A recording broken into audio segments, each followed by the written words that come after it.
namanya. Lu tau gak gue SD jualan apa? Jualan pop ice. Jadi tukang jus. Jadi sama Korben tuh dari kecil jualan jus SD.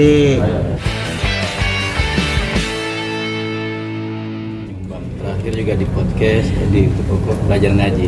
Gimana nih, makin mantap atau seperti apa? Oh, kalau hidayah mah nggak ada yang tahu, Mas. Dari dulu ya sama orang tua. Ini kesini pertanyaan. Tapi nggak apa-apa, aku jawabin. Sama orang tua itu tidak pernah dipaksakan, tidak pernah diharuskan, gitu ya. Tapi apalagi mengenai keyakinan. Keyakinan itu harus dari dalam diri sendiri. Tidak boleh terpengaruh satu pasangan, tidak boleh dua terpengaruh lingkungan, apalagi terpengaruh sama tren. Tapi keyakinan itu harus dari dalam diri kita sendiri sama Sang Pencipta. Kalau memang ternyata ada hidayahnya, nobody knows kapan, kenapa, dan bagaimana caranya, kita nggak pernah tahu. Kayak gitu. Kalau aku memang dari kecil tidak pernah membatasi diri. Bulan Ramadan, merayakan Hari Raya Galungan, kemudian Waisak, dan lain sebagainya, kita harus menghargai dan menghormati setiap keyakinan dari orang-orang gitu. Dan dalam pengajian itu aku siap menghalalkan kamu itu siapa sih? Apa? Kepo nih.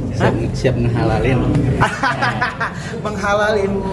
Apa menghalalin apa? Nggak ada. Spill dikit dong kok. Nggak ada. Apa sih kok? Apa? Spill dikit dong. Kata-kata menghalalin. Menghalalin. Nggak ada. Gue jomblo, tahu gue nggak punya pasangan. Itu dia. Nggak ada. Jangan. Gue gak punya pasangan. Jangan paksa gue untuk ngaku punya pasangan. Kesian gue, nanti gue gak laku, men. Kalau gue bilang gue punya pacar, nanti gak ada yang mau. Tapi mungkin ada kriteria sendiri mungkin kedepannya setelah gagal kemarin. Bebasin aja dulu lah. Kriteria gak usah ditentuin. Nanti makin tereliminasi yang lain-lain dah ya. Kan pada kepo nih, yang halalin siapa sih? Gak ada. Oke, dukungan orang terdekat siapa sih selain keluarga atas bisnis Ko Jordi sendiri? Oh, nggak ada ya, pasti tim. Kemudian sekarang mungkin karena sebagai partner, strategic partner, lebih banyak ngobrol itu selain sama keluarga, sama teman-teman di kantor, ya sama partner seperti GoFood ini gitu, sama Mitra Delivery. Bagaimana ya kita menghadapi situasi sekarang ini di mungkin era digital juga semakin berkembang, kebiasaan dari konsumen yang terus-terusan bergeser, daya beli yang mungkin naik dan turun bisa dalam waktu yang singkat sekali. Bagaimana ya strategi kita untuk bisa terus menarik minat dari konsumen kita. Nextnya mungkin nanti ini kita kan sekarang teman-teman datangnya bilangnya ke warung kecilnya Geprek Bensu gitu ya. Nanti kita bikin buka puasanya di ini ya, di kantornya Gojek, ada nggak sih pangkalan, ada bloknya gitu, maksudnya kayak tempat ngumpulnya driver Gojek gitu. Ada tempat driver di Kemang Timur sih. Nanti kita gitu ya. Kok sibuk bisnis jadi salah satu lupain masa lalu nggak sih kok? Ngelupain masa lalu. Iya, maksudnya melewati Mengisi waktu luang masa lalu yang Kelam-kelam.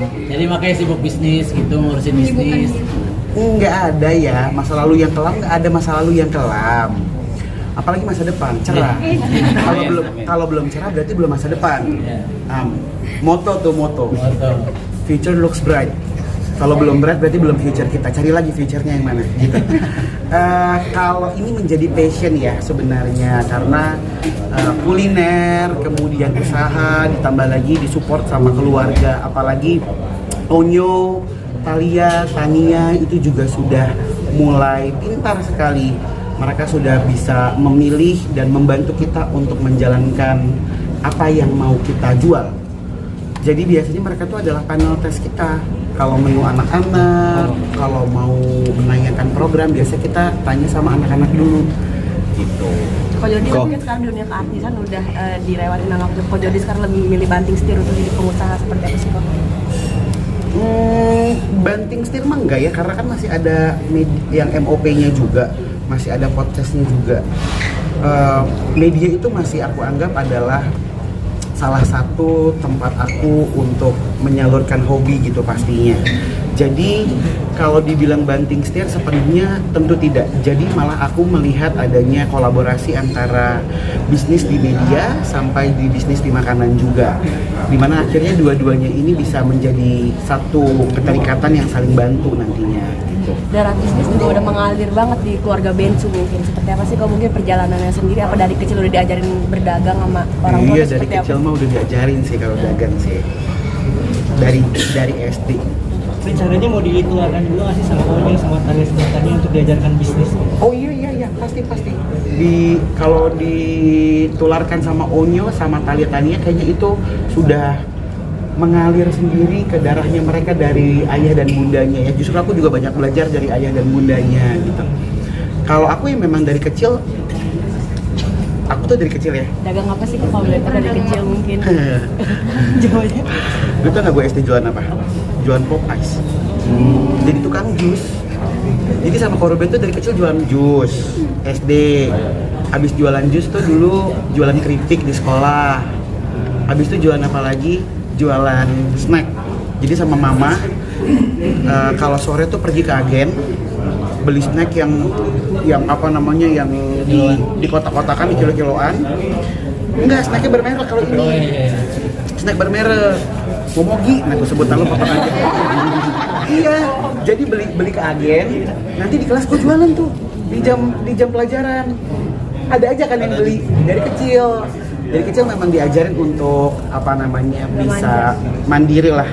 Makanya begitu mama nggak ada tahun 2005 ya, 17 tahun yang lalu, kurang lebih sudah diberikan bekal lah dari orang tua. Apalagi sekarang kan maksudnya aku dan Koruben, kita nggak punya orang tua.